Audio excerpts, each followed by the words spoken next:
The moment Detective Lucien Graves stepped into the dimly lit corridor of Blackwood Academy, he knew something was terribly wrong. The air was thick with the scent of aged wood, and something else, something metallic, burned. A single candle flickered at the end of the hallway, casting eerie shadows that seemed to move on their own, and then he saw it. A painting, large and ancient, hung at the far end of the corridor, but this was no ordinary painting. The girl in the portrait, her eyes were filled with terror, a silent scream frozen in time, and just as he took a step closer, the candle went out. Dear listeners, are you ready to embark on a thrilling mystery, one that will challenge even the sharpest minds? Tonight we dive into the shadow of Persephone, a case that would test the brilliance of the legendary Hercule Poirot like never before. A stolen masterpiece, a web of deception, and a trail that leads to the darkest corners of the art world. This is not just a crime, it is a puzzle wrapped in myth, where every clue whispers of an ancient enigma. The case begins when the Persephone veil, an exquisite and long-lost Renaissance painting, is unveiled at the prestigious Harrington Gallery. Critics and collectors alike marvel at its haunting beauty, its delicate brushstrokes capturing the sorrow of the goddess stolen from the world of the living. But as the evening unfolds, the unthinkable happens. The masterpiece vanishes before their very eyes. No broken locks, no shattered glass, just an empty frame staring back, as if Persephone herself had faded into the underworld once more. Poirot, summoned by an old acquaintance, arrives to find the gallery buzzing with speculation. A daring heist, a deception from within, or something far more insidious. Witnesses claim to have seen nothing unusual, except for a woman in a crimson dress who seemed to glide through the room like a phantom, leaving behind only a single black feather. But who is she, and what does this cryptic calling card signify? Poirot, ever the observer of human nature, knows that nothing vanishes without a trace, not art, not secrets, and certainly not the truth. As he delves deeper, the mystery takes a sinister turn. A renowned collector with a taste for the forbidden, a restorer with a scandalous past, and a broker who deals in illusions all stand to gain from the theft. Yet when one of them is found dead in a locked study, the stakes are raised. This is no mere robbery, it is a calculated game where each move is more dangerous than the last. And the final revelation, it is not just about a stolen painting, it is about a secret hidden within the very layers of paint, a truth someone would kill to protect. With time slipping away, Poirot must unravel a mystery that spans centuries, where myth and reality collide in a dance of deception. But will he be able to retrieve what was lost before the shadows consume the truth forever? Dear listeners, prepare yourselves for a journey into the unknown, a tale of deception, intrigue, and a puzzle only the great Hercule Poirot can solve. The vanishing of the crimson portrait, a case so baffling that it defied logic itself. It all began with the disappearance of a priceless 17th-century painting, a masterpiece known as the Crimson Portrait, stolen in broad daylight from the prestigious Langley Gallery. The theft was executed with a brilliance that left the police utterly confounded. But what seemed like an elaborate art heist soon took a sinister turn, because mere hours later, a young woman disappeared from a moving train bound for Paris. Two seemingly unrelated events, yet Poirot, with his little grey cells, sensed a connection hidden beneath the surface. The theft was no ordinary crime, and the missing woman, an heiress named Lydia Harrow, was no ordinary traveler. Witnesses swore she was there one moment and gone the next, her seat still warm, her belongings untouched, but no trace of her anywhere. The train had not stopped, and yet she had vanished into thin air. Was it an abduction, a clever illusion, or something far more sinister? As Poirot delved deeper, he uncovered a tangled web of deception, an underground network dealing in stolen art, a cryptic message hidden in the stolen portrait, and whispers of an elusive figure known only as the Fox, a master of disguise, and a ghost in the world of crime. Every clue led Poirot further into the shadows, every revelation brought a new twist, and just when he thought he was close, the game changed again. The answer lay not in what was stolen, but in why it was stolen, and in the final act, when Poirot gathered the suspects in the grand halls of Langley Estate, the truth unraveled like a tightly wound thread, exposing a scheme so daring, so meticulously crafted, that it would have gone unsolved, if not for the unparalleled brilliance of Hercule Poirot. But as the case closed, one question remained: what happened to the fox? Had the mastermind escaped justice, or was there one final trick left to be revealed? Poirot's sharp gaze flickered with curiosity. So when was she last seen? Exactly. His voice, calm yet piercing, cut through the tense air. Roughly 10 minutes after the train departed from Amiens. Japp muttered, hesitating before adding, she was last seen. And entering the lavatory, Poirot's eyebrows arched slightly. Quite natural, he murmured. His mind was already mapping out possibilities as he continued, and after that nothing. Japp exhaled, his face darkening. One thing, he said grimly. Her hat was found beside the tracks, 14 miles past Amiens. Poirot's fingers tapped against his chin. But no body, Japp confirmed, his voice carrying a weight of frustration. Poirot's eyes gleamed with thought. And what is your own opinion, mon ami? Japp scratched his head. Hard to say. If there's no body, then she couldn't have fallen. The train didn't stop, not even after Amiens, only slowed down briefly for a signal, but even then, jumping off without injury would have been near impossible. Poirot leaned in, his voice lower, measured. Are you suggesting she panicked and ran? Perhaps a sudden impulse of homesickness. Could be, Japp admitted, rubbing his chin. It was her first term away from home, but she wasn't a child, 15 and a half, a sensible age, and she wasn't acting nervous. On the contrary, she was chatting away, cheerful, normal. Poirot asked the crucial question. The train, was it searched thoroughly? Japp gave a dry chuckle, frustration seeping through, top to bottom, end to end. Before it reached the Gare du Nord, the girl wasn't on board, not in her seat, not hiding, nowhere. She just vanished. His voice dropped to a near growl. It's madness, Poirot. Makes no sense. Poirot tapped his fingertips together. And this girl, what sort of person was she? Japp shrugged. Ordinary, nothing unusual, just a normal girl, as far as anyone could tell. Poirot's voice was patient, and her appearance. Japp sighed, fishing into his pocket. Here, take a look yourself. He handed Poirot a small photograph. The detective studied it in silence. A thin, awkward girl with dull plaits, her expression caught mid-motion, unguarded, unaware, not striking, not extraordinary, just a face among millions. And yet Poirot knew better. There was no such thing as an ordinary disappearance. Detective Alistair Graves sat in his dimly lit office, the case file spread open before him. The girl, Evelyn Harper, had been last seen on the evening train bound for Marseille. A quiet, unremarkable 15-year-old, captured in a single photograph, eating an apple, her lips slightly parted, revealing teeth confined by a dentist's plate, the kind of girl who rarely stood out in a crowd, and yet she had disappeared without a trace.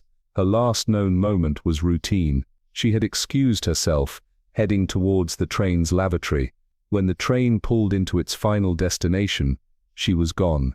No witnesses, no signs of struggle, no screams or distress reported, just an empty seat, a half-eaten apple, and a chilling absence that sent ripples of unease through the entire train staff. It was as if she had evaporated into thin air. Graves drummed his fingers against the wooden desk, his sharp eyes shifting to Inspector Holloway, who stood rigidly across from him. Holloway, a veteran investigator, looked perplexed, his usual confidence dulled by the eerie nature of the case. The train never stopped, Graves asked, voice measured. Holloway shook his head, slowed once at a signal post, but only briefly, not nearly enough time for someone to leap off without serious injury. And yet she vanished. Graves leaned back in his chair, exhaling slowly. A 15-year-old girl does not simply disappear in the middle of a journey. Either she got off before anyone noticed, or someone took her off. But how?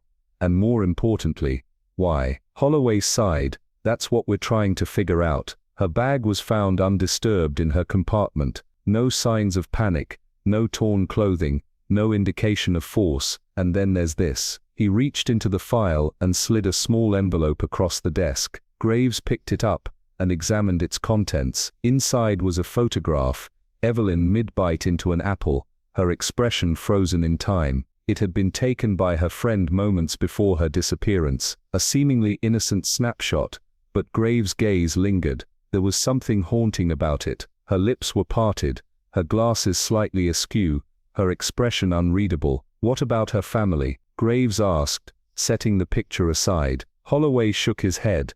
"The mother is bedridden, barely able to speak through her tears. The father, Canon Harper, is devastated. Claims Evelyn had been excited for the trip, said she had been looking forward to studying art and music at Miss Lyle's Academy in Paris. No signs of distress, no second thoughts. She was eager to go." Graves narrowed his eyes. "Miss Lyle's, that's an elite school, isn't it?" "One of the best," Holloway confirmed. "Strict, prestigious, highly selective. Girls from influential families attend. The headmistress, Miss Burwell, is in a state of near hysteria. She's terrified this will tarnish the school's reputation." Graves tapped a finger against his chin. "And Miss Burwell herself, anything off about her?" Holloway hesitated before shaking his head. "Not exactly what I'd call quick-witted, more concerned with saving face than the girl's well-being. She insists Evelyn was happy, well-behaved, never caused trouble, and no romantic entanglements." Graves asked, studying the photograph again. Holloway scoffed. "You've seen her. Not exactly the kind to have a secret lover." Graves raised an eyebrow. "And yet, Inspector, we must remember that even the plainest of girls can have the most romantic of hearts. Love does not require beauty." Holloway smiled. "If she ran off with some mysterious suitor, I'll eat my own hat." Just then, the telephone rang. Holloway snatched up the receiver, listening intently before his expression shifted, first to confusion, then frustration. He set the phone down with a sigh. "Well?" Graves prompted. "She's turned up." Holloway exhaled heavily. "Found wandering along the side of the main road, 15 miles from Amiens." Graves sat forward. 15 miles. Holloway nodded. "Doctor says she was drugged, disoriented, can't give a coherent account of what happened. No injuries, no visible harm, but she doesn't remember a thing." A silence settled between them. Holloway looked relieved. Graves did not. His mind churned with the implications. Someone had taken Evelyn, someone had returned her, and most chilling of all, someone had made sure she would forget everything. He leaned back, eyes dark with thought. "Tell me, Inspector," he murmured, "doesn't this feel unfinished to you?" Detective Inspector James Lockwood stood in the cold, dimly lit train station office, his fingers tapping against the wooden desk as he studied the case file. Across from him, Hercule Poirot adjusted his cuffs with meticulous precision, his keen eyes glinting with curiosity. "So you were not expecting me, Inspector?" Poirot inquired smoothly. Lockwood sighed. "Chief Inspector Japp mentioned you might take an interest, but I didn't think you'd bother now that the girl has been found. Figured you'd be busy with your own affairs." Poirot tilted his head slightly. "Ah, but my business can wait. You see, Inspector, you called this affair a puzzle, and you claim it is solved, yet the puzzle itself remains." Lockwood leaned back in his chair, arms crossed. "We've got the girl back, safe and unharmed. That's what matters." Poirot's expression remained unreadable. "But how did she return, Inspector? And under what circumstances? What does she say of her ordeal?" Lockwood exhaled sharply, rubbing his temples. "That's just it. She remembers next to nothing. Doctor examined her, said she'd been drugged, still in a daze when they found her. Her memory is completely wiped from the moment she left Cranchester. There's a bruise on the back of her head. Doctor suspects mild concussion, enough to cause amnesia." Poirot's gaze darkened. "How convenient." Lockwood frowned. "You think she's faking?" Poirot studied him for a moment, before shaking his head. "No, she is not shamming, but someone does not want her to remember." He steepled his fingers, "and I find that very troubling." Lockwood hesitated. "Look, sir, the simplest explanation is usually the right one. Some amateur criminals botched a kidnapping, panicked when the search was on, and dumped her by the roadside." Poirot arched an eyebrow. "And tell me, Inspector, what ransom could they possibly have hoped to gain from a cathedral clergyman? English churchmen are hardly known for their wealth." Lockwood flushed slightly. "A mistake, then. Maybe they thought she was someone else." Poirot tutted softly. "That, my dear Inspector, is an awfully large mistake." A heavy silence fell between them. Poirot tapped a finger on the table. "What I wish to know is not just who took her, but how. How does a young girl vanish from a moving train, As if by magic, Lockwood exhaled. That's the real mystery, isn't it? 1 minute she's chatting with her schoolmates in the dining car, the next gone, no commotion, no witnesses. It's like a magician's trick, now you see her, now you don't. Poirot leaned forward. And who, may I ask, was in the last coach where Miss Pope's girls were seated? Lockwood's expression turned thoughtful. That is a very good question. He sat up straighter, suddenly uneasy. The last coach was locked after everyone returned from the dining car, meant to prevent overcrowding.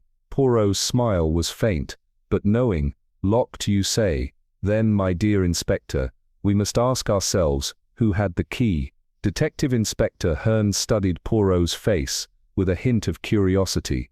Didn't think you'd be so interested, sir, he remarked. Poirot's sharp gaze didn't waver. You had word from Chief Inspector Japp that I might consult on this matter, did you not? Hearn nodded. Yes, sir. He said you were in the area on other business, but I didn't expect you to be concerned now that it's all cleared up. Figured you'd be busy with your own case. Poirot leaned in slightly. My own business can wait. It is this affair that intrigues me. You call it a puzzle, and you say it is solved. But is it? The puzzle remains intact. Hearn shifted uncomfortably. Well, sir, we've got the child back. That's the main thing. She's unharmed. But does that answer the question of how you got her back? What does she say?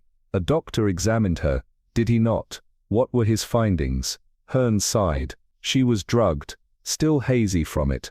Apparently she can't remember anything after leaving Cranchester. Her memory of everything after that is a complete blank. The doctor suspects mild concussion. She's got a bruise on the back of her head. Could explain the blackout. How convenient for someone. Poirot's tone was pointed. Hearn hesitated. You don't think she's faking, do you, sir? Do you? No, I don't. She's a good kid. Innocent. Really. Bit young for her age. Poirot nodded thoughtfully. No, she is not pretending. But I want to know how she got off that train. I want to know who was responsible, and why. Hearn exhaled, rubbing his temple. Seems like an attempted kidnapping, sir. They probably planned to hold her for ransom. But they did not. Poirot countered. Lost their nerve after the search parties started looking. Dumped her quickly by the roadside before they got caught. Poirot's expression remained skeptical. And what ransom were they expecting from the canon of Cranchester Cathedral? Churchmen do not usually possess fortunes. Hearn chuckled grimly. They made a mess of it, sir, that's my take. Ah, that is your opinion. Poirot's voice held a knowing edge. Hearn frowned slightly. What's yours, sir? I want to know how she was removed from that train. A shadow passed over Hearn's face. That's the real mystery.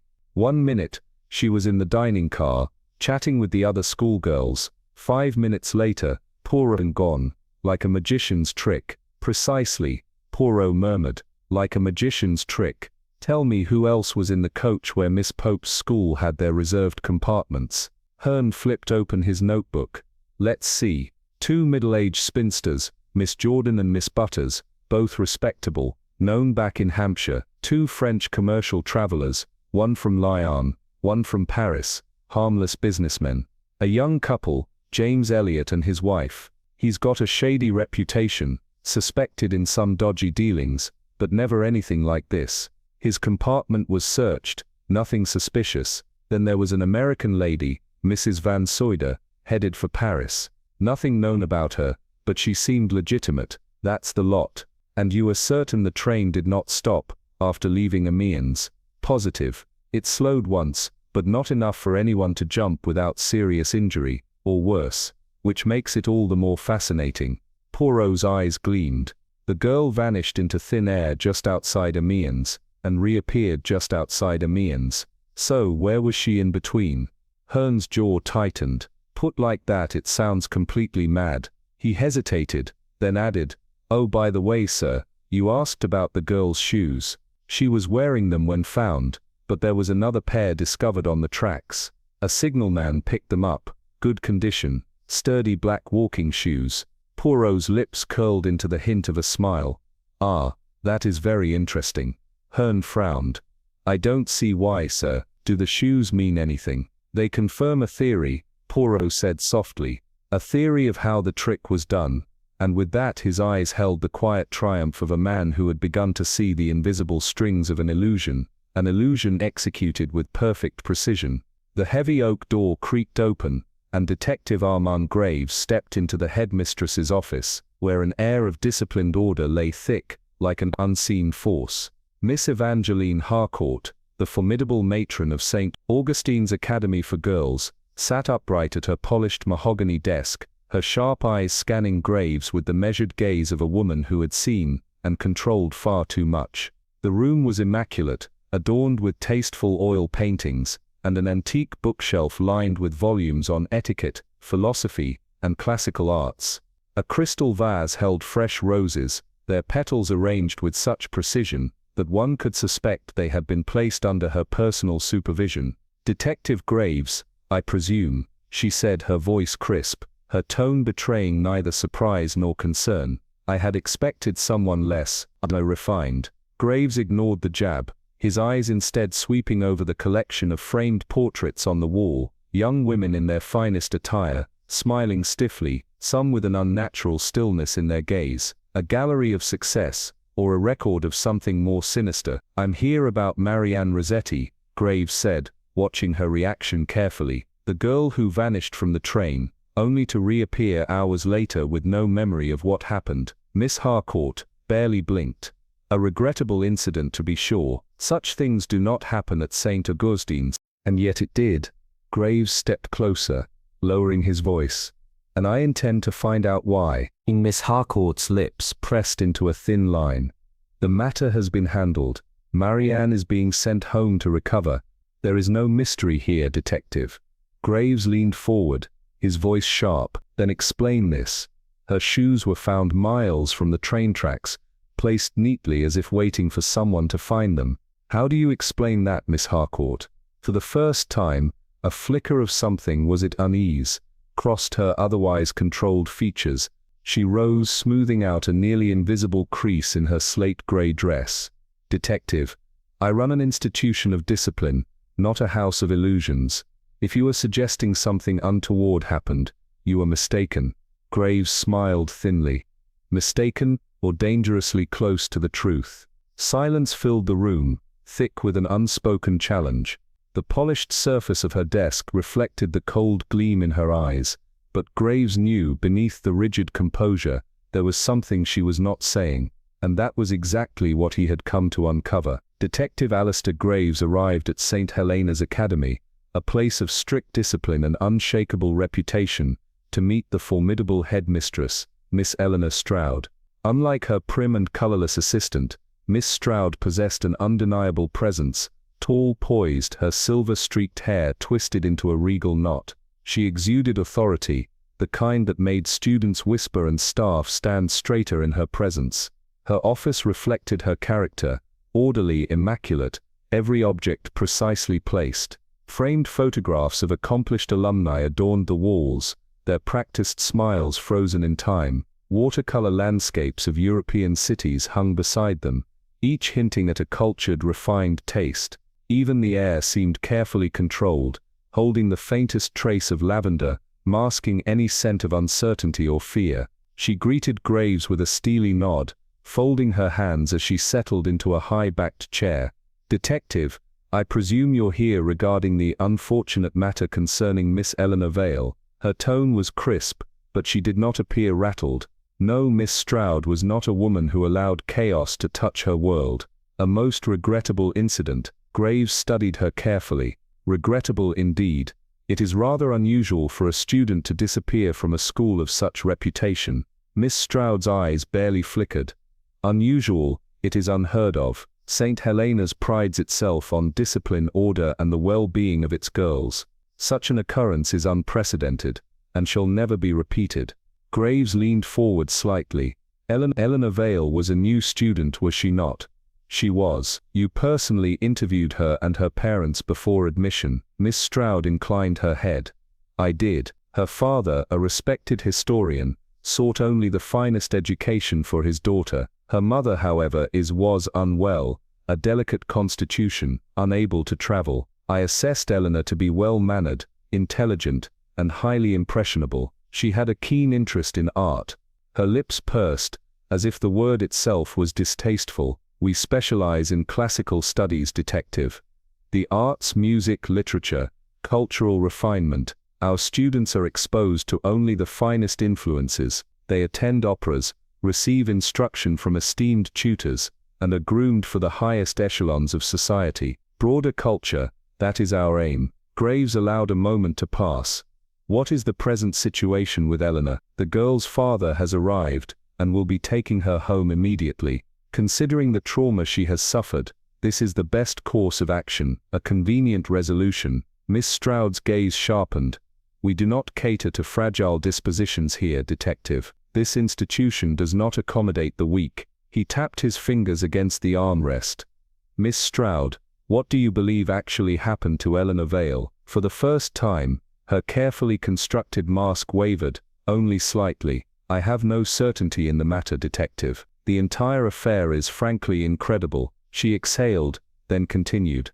My staff followed procedure. The matron in charge of the girls that evening acted appropriately, though she may have been remiss in noticing Eleanor's absence sooner. Graves tilted his head. Have you had a visit from the authorities? Her lips pressed into a thin line. A certain Inspector Moreau from the local precinct sought to question me. A most unpleasant ordeal. He appeared to believe I could provide some enlightenment. Naturally I could not. He insisted upon inspecting Eleanor's belongings, which of course arrived here with the other students' luggage. I informed him that another officer had already retrieved them. She gave a cold, humorless smile. It seems their communication is lacking. And yet, Graves mused, you received another inquiry, did you not? Miss Stroud's fingers twitched slightly before stilling. Indeed, a call demanding to know if we had turned over everything belonging to Eleanor, as if we would withhold items from the authorities. I do not tolerate disorder, detective. I was quite firm in making that clear.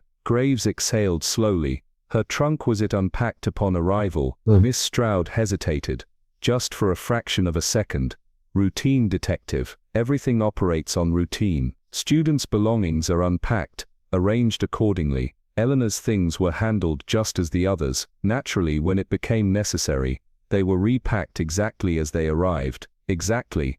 Graves repeated, his eyes sharp. He stood, moving towards the wall where a framed painting caught his eye. This is Craven Bridge, is it not? With St. Joseph's Cathedral in the distance. Miss Stroud turned, a flicker of surprise crossing her face. You have a keen eye, detective. Yes, Eleanor painted it. A gift, it seems. It was found in her trunk, carefully wrapped, addressed to me. Her voice softened, just slightly. A charming gesture. Graves studied the painting. The brushstrokes were thick, unrefined. He had seen Craven Bridge depicted in countless paintings, some exquisite, some forgettable, but this was something else entirely, something rough, something desperate. He traced a finger near the edge of the frame. Wet paint, Miss Stroud. He turned to her, watching as her carefully composed expression remained intact, but her fingers curled ever so slightly. The painting had been altered recently, and Eleanor Vale's story was far from over.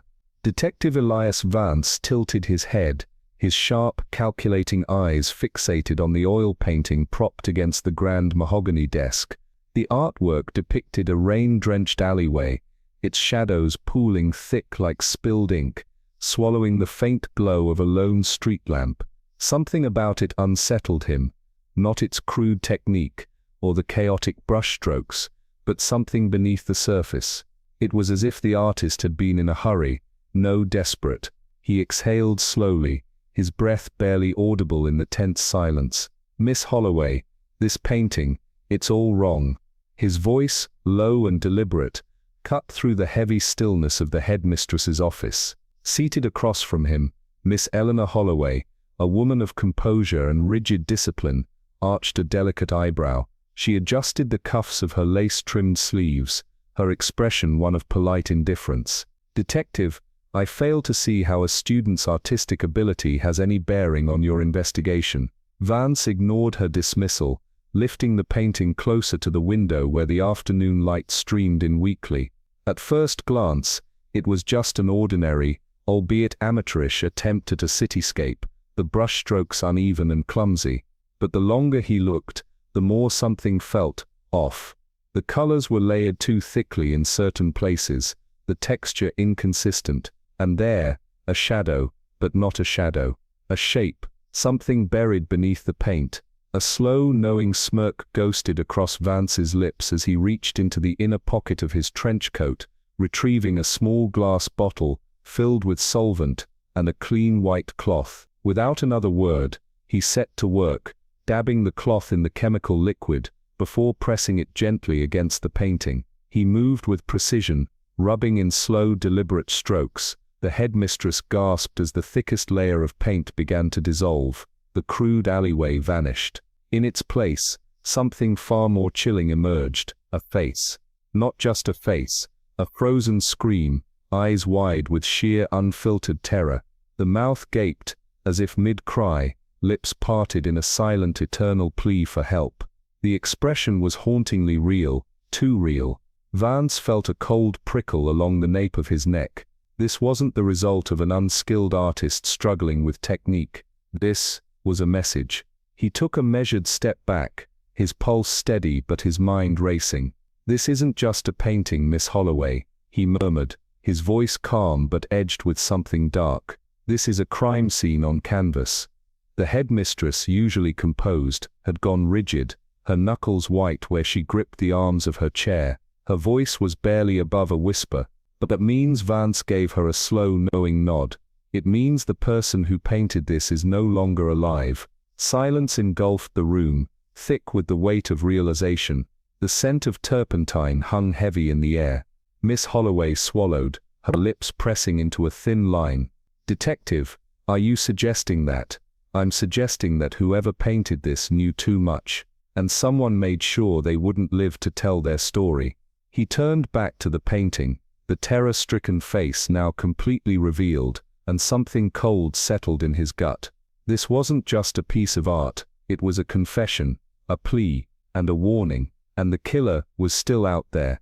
Detective Lucien Graves stood at the threshold of the grand old boarding school, the air thick with the scent of polished wood and aged parchment. His keen storm-gray eyes swept over the assembly hall, where the echoes of decades past seemed to whisper beneath the vaulted ceiling. Something was amiss here, something beneath the ordinary facade of academia, discipline, and order. Miss Rowena Fairfax, the headmistress, regarded him with an air of polite disinterest, though her fingers toyed absently with the chain of her pince-nez. "Detective, I do hope you aren't implying that one of my students was involved in anything unsavory." Lucien said nothing. Instead, he reached into the worn leather satchel he carried and retrieved a small, seemingly innocuous painting. At first glance, it was an unremarkable watercolor, a quiet countryside scene, the spires of an old chapel silhouetted against an autumn sky.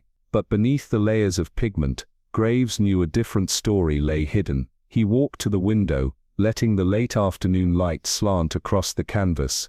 "This painting," he murmured, "was never meant to be seen for what it is. It was meant to hide something." Miss Fairfax's fingers stilled. Graves produced a small vial of solvent and a cloth. With deliberate strokes, he began to remove the top layer of paint. The tranquil landscape vanished stroke by stroke, revealing something far darker. A face emerged, frozen in an expression of sheer, unrelenting terror. The mouth stretched wide in a silent scream, the eyes glassy with fear. The details were disturbingly lifelike, too lifelike. The shadowy figures in the background suggested something sinister, something unseen lurking just beyond perception. Miss Fairfax gasped, pressing a hand to her throat. "My God," she whispered. "This was hidden beneath the painting." Graves nodded. "This is no ordinary artwork. This is a message, left by someone who knew too much." He turned his gaze razor-sharp. The girl who painted this didn't disappear, she was taken. And if this painting is anything to go by, she knew her fate long before it arrived. The headmistress wavered, her composure cracking at the edges. But why? What could possibly be so important? Graves exhaled slowly. "Smuggling," he said simply. "Something valuable enough to be hidden inside the luggage of an unsuspecting schoolgirl. A work of art, perhaps.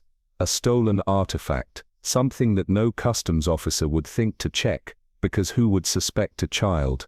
The headmistress swallowed hard. Graves pressed on. She must have realized what was happening. Maybe she saw something she wasn't supposed to, and when she tried to warn someone, he gestured to the painting. This is the only warning she managed to leave. A tense silence settled over the room. Then, just as Graves turned toward the door, the attack came. A sudden onslaught of voices, laughter, movement, a swarm of uniformed schoolgirls descending upon him like a tempest of unrestrained youth. He barely had time to react before he was enveloped, surrounded, drowned in a sea of eager hands, waving notebooks, pens, scraps of paper. Detective Graves, a bright-eyed girl, cried out, thrusting a leather-bound book toward him. "Will you sign my journal?" Another voice, high-pitched with excitement. "Mine too, please. Just one signature." A wave of relentless enthusiasm surged around him. Graves momentarily lost beneath a flurry of outstretched hands, muttered under his breath, "Good Lord, the attack of the Amazons," and somewhere beyond the chaos, a pair of eyes watched, unseen in the shadows, waiting.